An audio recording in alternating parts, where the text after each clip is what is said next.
ரூபாய் 5 கோடியில் செல்லப்பிராணி பூங்கா, ரூபாய் 15 கோடியில் மிகவும் பழுதடைந்துள்ள கால்நடை மருத்துவமனைகள் மற்றும் கால்நடை பன்முக மருத்துவமனைகள் புதிதாக கட்டப்படும்.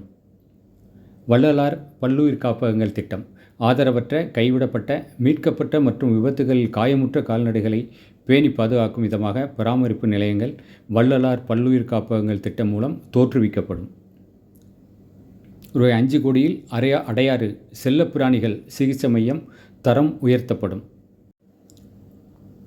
ரூபாய் 20 லட்சத்தில் கால்நடை மருத்துவர்களுக்கு திறன் மேம்பாட்டு பயிற்சி.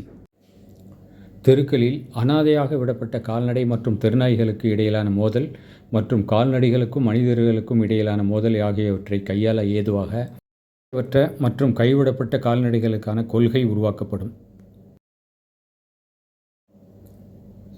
தெருவில் சுற்றித் திரியும் கால்நடைகள் மற்றும் ஆதரவற்ற தெருநாய்களின் இனப்பெருக்கத்தை கட்டுப்படுத்தும் பணி தனியார் பங்களிப்புடன் பிராணிகள் நல வாரியம் மூலம் விரிவுபடுத்தப்படும்.